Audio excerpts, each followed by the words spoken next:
अखिलेश यादव ये जानते हैं कि संख्या बल के लिहाज से पहले से ही उनके पार्टी के पास नंबर कम है और उनमें से भी 8 बीजेपी के साथ जाकर खड़े हो गए हैं, इसलिए उनका विचलित होना भी लाजमी है और वो कार्रवाई की बात कह रहे हैं।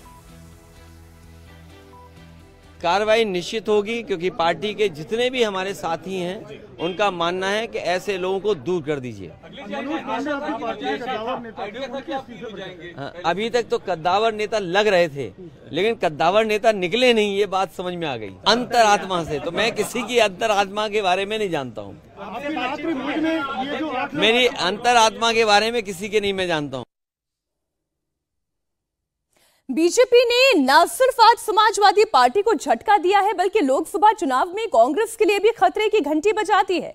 बीजेपी ने रायबरेली और अमेठी में बड़ी सेंधमारी की है। कैसे, वो आपको समझाती हूं। जिस समाजवादी पार्टी के विधायक मनोज पांडे को आज आपने बीजेपी के पक्ष में देखा, वो आखिर है कौन, आपको बताते। रायबरेली के ऊंचाहार से समाजवादी पार्टी के विधायक है, ब्राह्मण समाज से आते हैं मनोज पांडे। इन्होंने क्रॉस वोटिंग से पहले सपा के मुख्य सचेतक पद से इस्तीफा दे दिया और अब ऐसी खबर है कि वो समाजवादी पार्टी छोड़कर बीजेपी में शामिल हो सकते हैं। बीजेपी उन्हें रायबरेली से अपना कैंडिडेट बना सकती है। एक बड़ा झटका तो यहीं पर समाजवादी पार्टी को लगा। बीजेपी ने अमेठी में भी कैसे सेंधमारी की वो अब आपको बताती हूँ। अमेठी से इस वक्त समाजवादी पार्टी के पूर्व कद्दावर नेता गायत्री प्रजापति की पत्नी महाराजी प्रजापति विधायक हैं। ये है महाराजी प्रजापति, ओबीसी समाज से आती हैं। उनके पति गायत्री प्रजापति अभी रेप केस में उम्र कैद की सजा काट रहे हैं।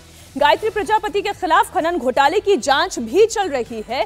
कहा यह जा रहा है कि ये भी जो है कहना क्या है, मुस्कुराते हुए ये भी दिखाई दी थी गायत्री प्रजापति भी अब बीजेपी के खेमे को ज्वाइन कर सकती हैं। अमेठी क्षेत्र से ही बीजेपी ने एक और समाजवादी पार्टी के विधायक को तोड़ा है और इन विधायक का नाम है राकेश प्रताप सिंह। राजपूत समाज से आने वाले राकेश प्रताप सिंह राजा भैया के बेहद करीबी माने जाते हैं। राकेश प्रताप सिंह अमेठी के गौरीगंज से विधायक है, जिस दौरान स्वामी प्रसाद मौर्य समाजवादी पार्टी में होकर सनातन के खिलाफ जबरदस्त नारेबाजी कर रहे थे, बयानबाजी कर रहे थे, उस दौरान राकेश सिंह सबसे ज्यादा खफा दिखाई दे रहे थे।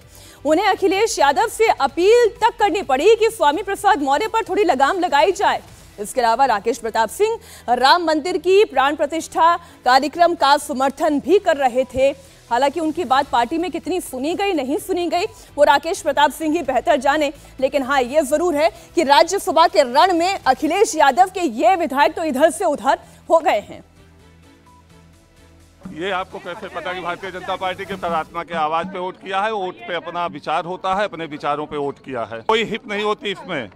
जिसको मुझे जो कैंडिडेट अच्छा लगा उसको मैंने वोट किया। इसमें कैंडिडेट अच्छा लगा सर? अब ये वोट बताया थोड़ा जाता है, वहाँ ये गाइडलाइन में है, नियमावली में है कि ना तो वोट दिखाया जाता है ना वोट बताया जाता है। लेकिन नहीं, केवल एजेंट के अलावा, व्यक्तिगत एजेंट के अलावा दूसरे किसी को वोट नहीं दिखाया जा सकता ना बताया जा सकता है।